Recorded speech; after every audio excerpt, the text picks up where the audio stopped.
Welcome to Compact Disasters from compacthistories.com, where we look at catastrophes, accidents, and natural disasters in short, bite-sized episodes. This is episode 81, the Piper Alpha disaster.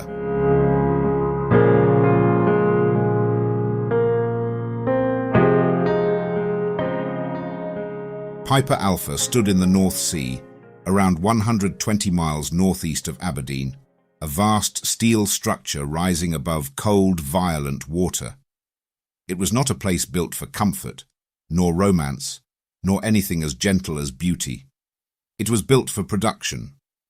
Operated by Occidental Petroleum, the platform began life as an oil-producing installation, part of the great North Sea energy boom that transformed Britain's offshore industry in the 1970s and 1980s. To the public, platforms such as Piper Alpha were symbols of engineering success, national wealth, and technological confidence. To the men who worked there, they were also workplaces, temporary homes, and complicated machines that never truly slept. Piper Alpha began production in 1976 and was later modified so that it could process and export gas, as well as oil. That change would become central to understanding why the disaster, when it came, escalated with such extraordinary violence. Life offshore followed a demanding rhythm. Crews flew in by helicopter, worked long shifts, slept in close quarters, and lived with the constant background presence of machinery, alarms, pipes, valves, and the sea. Everything depended on procedure.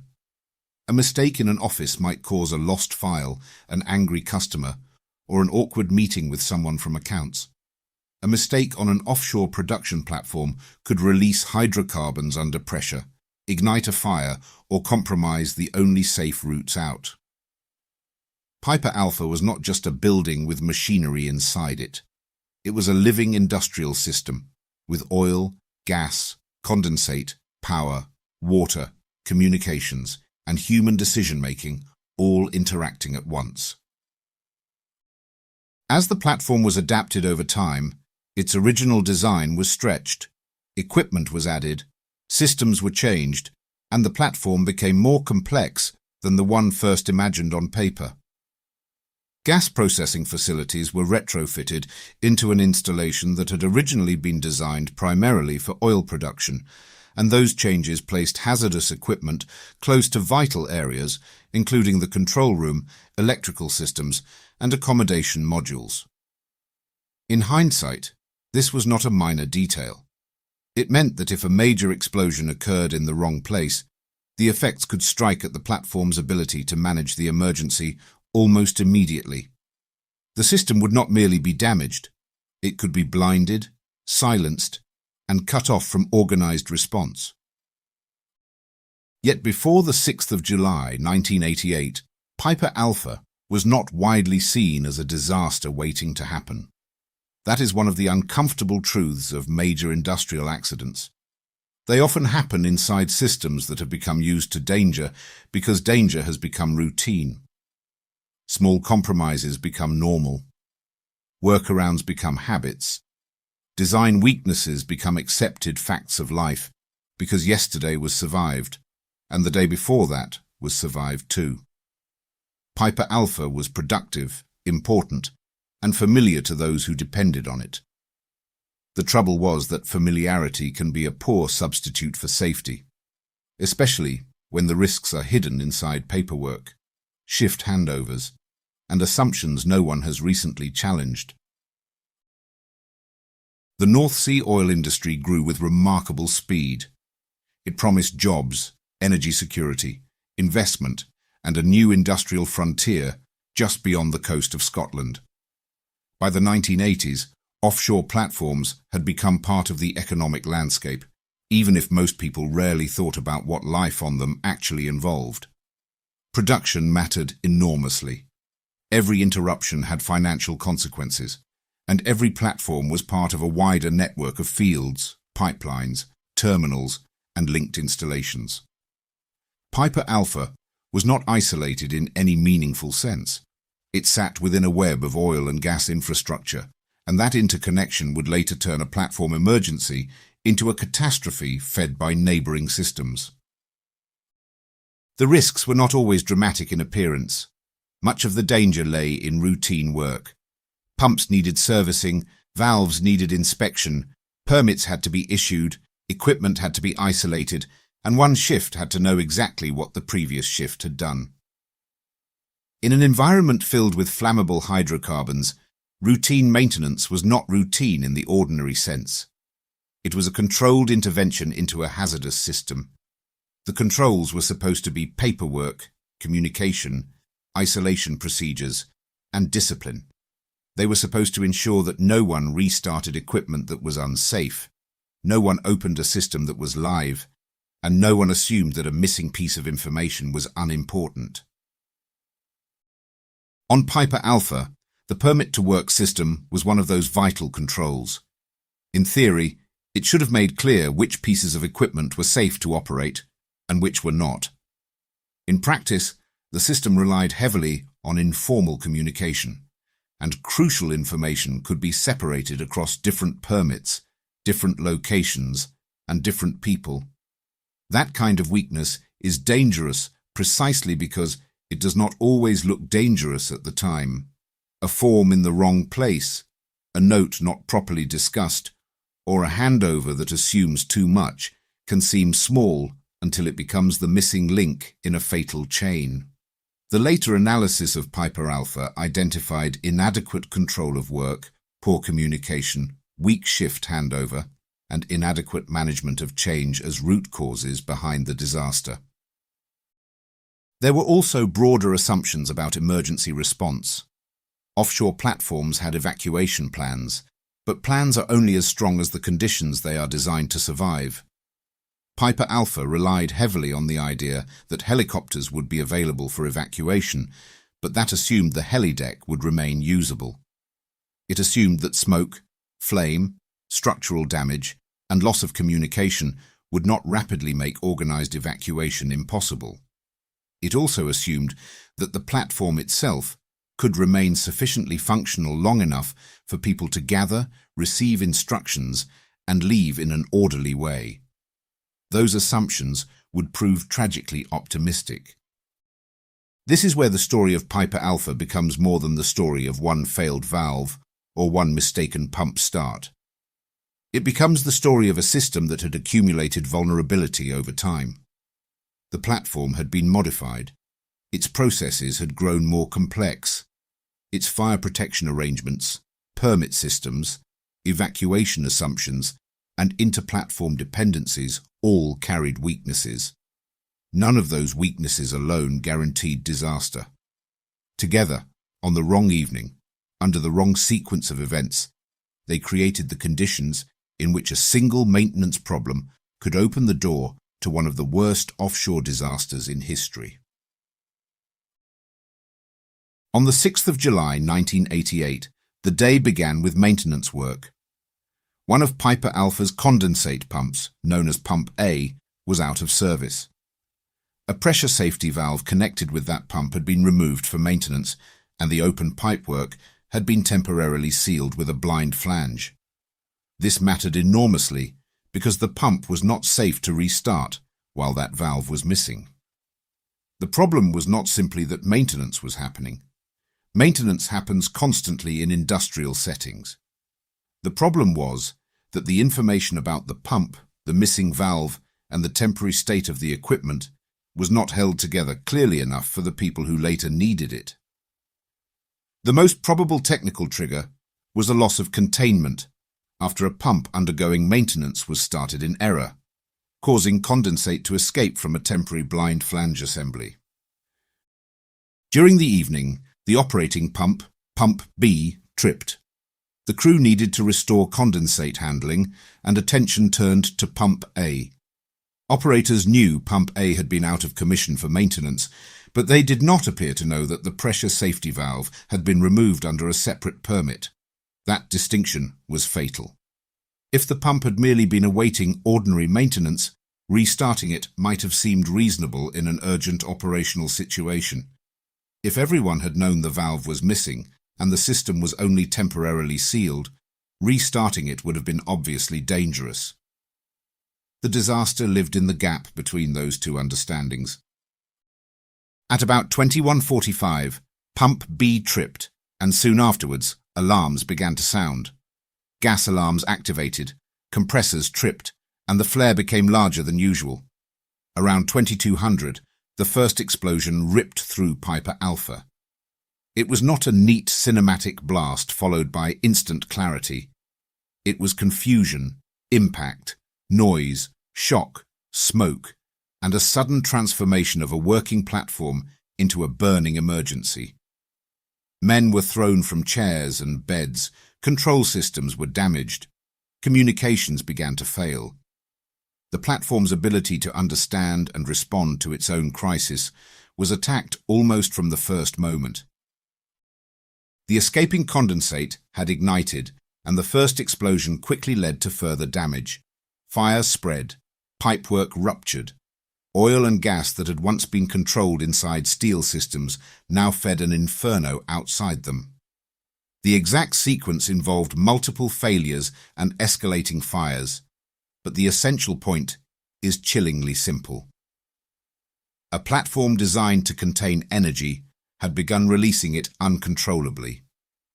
Once that process started, the interconnected nature of the installation became a curse. Systems meant to produce, process, and transport hydrocarbons became pathways through which the emergency could grow. The men on Piper Alpha were not watching a disaster from a safe distance. They were inside it. Many were off duty in the accommodation block, where they might have expected to be relatively safe during an emergency. Others were at their stations, trying to understand what had happened and what to do next. In the chaos, the normal command structure was quickly overwhelmed. The control room was badly damaged, the radio room was rendered useless, and the fire was spreading faster than effective instructions could travel. A maintenance problem had become an explosion. An explosion had become a platform-wide emergency. The night was only beginning. After the first explosion, Piper Alpha became a place of impossible choices. The helideck, which should have offered a route to evacuation, was quickly made unusable by smoke and fire. Lifeboats and life rafts could not be launched successfully. Men moved through darkness, smoke, heat, debris and confusion, trying to find any route away from the flames. Some sheltered in the accommodation block, waiting for rescue or instruction that would not come in time. Others made their way down ropes or jumped into the North Sea from terrifying heights. Survival depended less on a planned evacuation than on individual decisions made under conditions no training exercise could fully imitate. The fire protection system did not save the platform. Fire pumps had often been left in manual mode because of concerns about divers being drawn towards seawater intakes. That decision made sense in one frame of risk, especially to people who could imagine a diver being injured. It was disastrous in another. When the fire broke out, the system could not simply activate automatically as needed. Starting pumps locally became difficult or impossible because smoke, heat, and fire blocked access. Piper Alpha had fire protection equipment, but in the emergency that actually occurred, protection was not the same as availability. A safety system that cannot operate when required becomes a monument to false assurance. Then came the escalation that made the disaster almost unstoppable. Piper Alpha was connected to other platforms by oil and gas lines. Those lines continued feeding hydrocarbons into the area even after the first explosion. At about 22:20, a high-pressure gas line connected to the tartan platform ruptured, releasing gas at an enormous rate and creating a massive fireball. Later, other lines also ruptured, intensifying the inferno. What had begun on Piper Alpha was now being fed by the very network of production that made the platform valuable. Interconnection, usually a strength of industrial efficiency, became a mechanism of destruction. Nearby vessels attempted rescue. The standby vessel Sandhaven and the support vessel Tharos were among those involved, but the conditions were beyond anything that could be handled smoothly. Explosions continued. Burning debris fell, smoke obscured visibility. The heat was intense enough to weaken the structure. Tharos had firefighting capability, but delays, communication failures, power problems, and the scale of the disaster limited what could be achieved. Rescue crews showed extraordinary courage, but courage alone cannot overcome a collapsing platform, rupturing pipelines, and a night sky filled with flame. By around 2320, the gas line to Claymore ruptured, and the topsides of Piper Alpha were weakening badly. The accommodation module, where many men had gathered, eventually slid into the sea. All those inside died. By the early hours of the 7th of July, most of the platform's topsides had been destroyed. Of the 226 people on board that night, only 61 survived, and 167 people died in total, including 2 members of the rescue effort. Many of the dead were lost to smoke inhalation, others to drowning or injuries, and some bodies were never recovered. In the aftermath, the question was not simply what had exploded. It was why so many safeguards had failed, why the situation escalated so quickly, and why so many men had been unable to escape. Lord Cullen chaired the public inquiry, and it became one of the most important investigations in the history of offshore safety. 1 week after the disaster, Cullen was appointed to lead the inquiry, which sat for 180 days and reported in November 1990. Its work mattered because Piper Alpha could not be explained honestly as a freak event or a single unlucky mistake. The inquiry had to examine maintenance, design, management, communication, emergency planning, regulation, and safety culture. The permit-to-work system came under intense scrutiny. Its purpose was to control hazardous work, but on Piper Alpha, it had not ensured that vital information reached the people making operational decisions. The pump maintenance and the removed pressure safety valve were covered in ways that did not make the combined danger clear enough. The wider issue was not merely paperwork quality. It was whether the organization truly understood that paperwork was a safety-critical system. A permit hidden in the wrong office, filed under the wrong category, or poorly discussed at handover was not administrative clutter. It was a potential route to disaster. Management of change was another major theme. Piper Alpha had been modified from an oil platform into a more complex oil and gas production facility, but the implications of those changes had not been fully controlled. Retrofitted gas compression and condensate systems created hazards in locations where the original design had not necessarily anticipated them. Fire and explosion risks were therefore different from the risks of the original platform. This is a familiar pattern in industrial disasters. Systems evolve, but the safety case in people's heads does not always evolve with them. The platform changes physically, while assumptions remain stuck in an earlier version of reality. Emergency response also came under severe criticism. The inability to evacuate by helicopter or lifeboat revealed that the platform's plans had not properly accounted for a major fire that rapidly disabled key escape routes. Men were left to make their own way to the sea, sometimes by jumping from extreme heights. The accommodation block, which many believed to be a place of refuge, became a trap.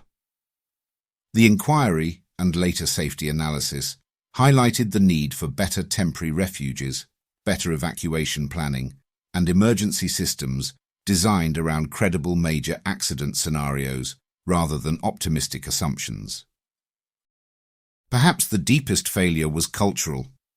Piper Alpha showed what happens when production, familiarity, and procedural habit gradually erode the sharpness of risk awareness. It showed that safety is not proved by the absence of yesterday's accident.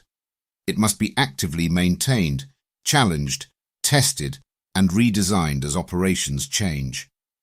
The Cullen Inquiry made 106 recommendations, and its findings reshaped offshore safety regulation. Yet its moral weight came from something simpler than the number of recommendations. It forced the industry to confront the fact that the men who died were not killed by one mistake alone, but by a system that had allowed too many weaknesses to line up. The legacy of Piper Alpha is written in law, regulation, training, engineering, and memory.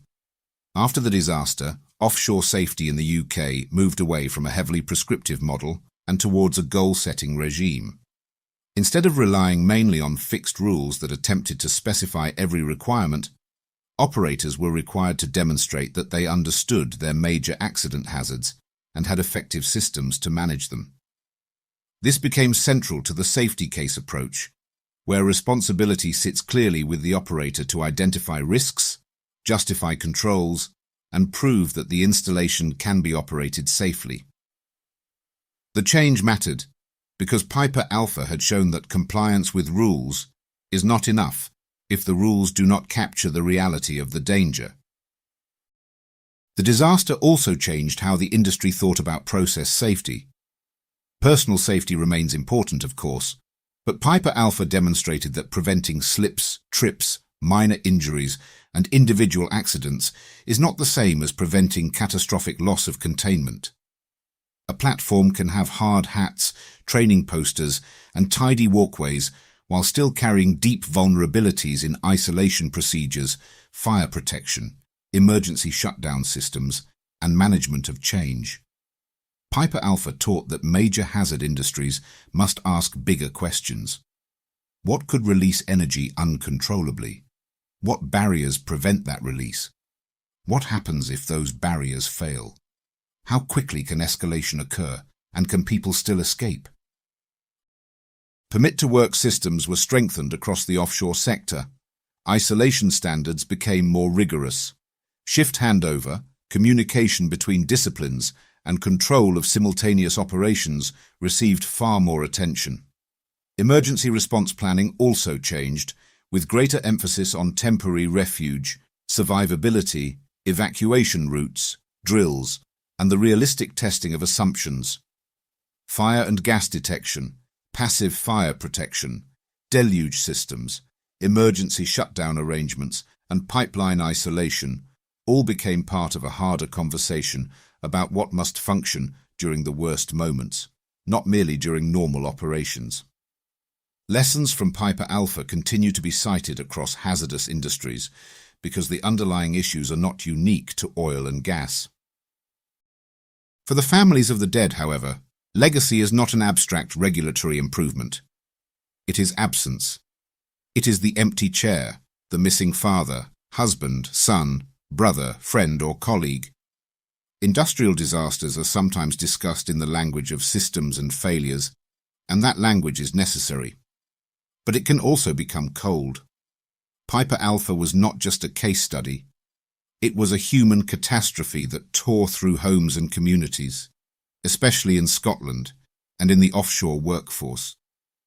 Survivors carried physical injuries, trauma, and memories of choices no one should ever have to make. There is a danger decades later of treating Piper Alpha as a solved lesson.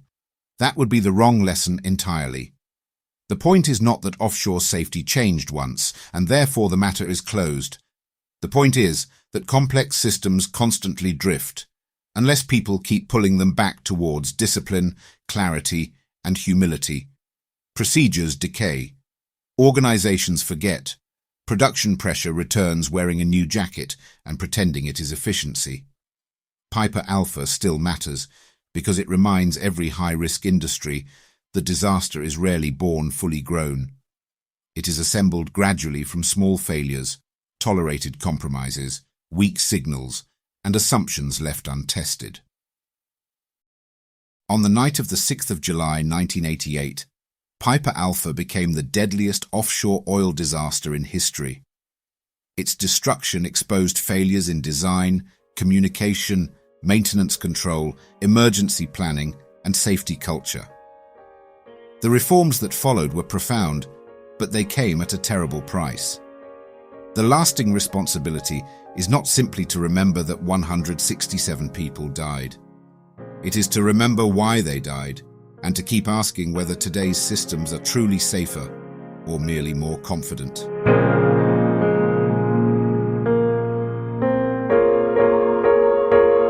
That brings us to the end of this episode of Compact Disasters, part of the Compact Histories Network.